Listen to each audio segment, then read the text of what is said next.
In all of your life, being healthy, outgoing, active, right? You bowl, you bike ride, you cook, sing, all that stuff. You can dance with friends and family, and then one day. That's right. An unexpected illness actually takes all of that away, and in fact, could potentially take your life. And Danielle joining us right now with a very special Orlando Mom segment. Good morning.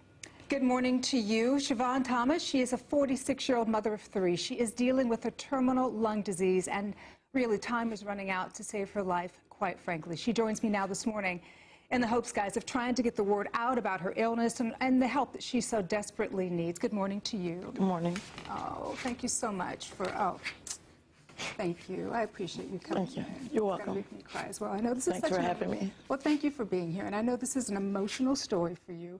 Start off by telling me how you found out that you had this terminal illness. I found that I had the terminal illness just from coughing a lot. I started out with a dry cough, and I just was going back and forth to the hospital since 2014. And in 2016, I actually had an open lung biopsy, and that's when I found out that I had pulmonary fibrosis, and I found that I had it through lupus in April of 2016. When you hear those words, and then you hear you're going to need not one lung, but a double lung transplant, and I know that you have children and you had this wonderful life beforehand, what goes through your mind? What do you think? I just hope and pray that God spares my life until I can get the transplant, and that someone would just keep me in their prayers that I will get my double lung transplant. And things have gotten progressively worse because now, as you all can see at home, you're on oxygen 24/7. Things are getting a little more difficult for you. The likelihood that you'll get this transplant, what are the odds? Because I know getting one lung is difficult enough, and you need 2 in order to live. The odds are getting on the transplant list.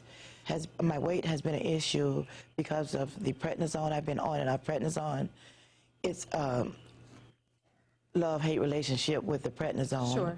And I'm almost at my weight goal, and I'm waiting on a phone call to be evaluated so that I may get the transplant, and I'm hoping that I'll get on the top of the list. As of this point, my lung function is now at 38%. You know, I have to tell you all at home that Siobhan reached out to me on Twitter, and we had been going back and forth for a couple of weeks, and I desperately wanted to have you on because I know that time is of the essence. And I also know that you do need help in order to continue this journey and get the help that you need. And so you started a GoFundMe. Tell me why this GoFundMe is so important for you. The GoFundMe is important because once I get the double lung transplant, I will have to relocate to whatever city that I have the transplant in. And as of now, the city is unknown, and I have to have funding for up to 3 to 6 months so that I can have care at the attending transplant center. And I have to pay out of pocket for a hotel for 3 to 6 months, or an apartment or house for 3 to 6 months.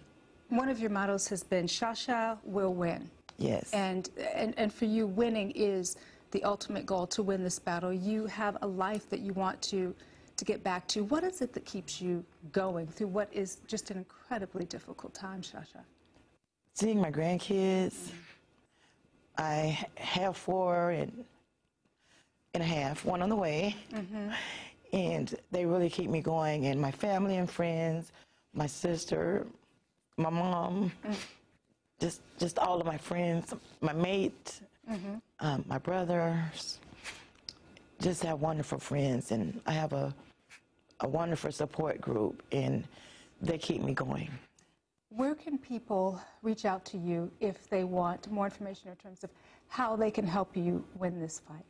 They can reach out to me on my email at shashathomas88@yahoo.com, or my GoFundMe that will be in the link. And I also have my Twitter at @ShaWillWin. Okay. Well, Shasha, thank you so much for coming on to share your story. I know that May is National Lupus Awareness Month. We hope to have you back in May, and we hope we have some good news Thank to you. report when we have you back in May. Bob and Amy, let's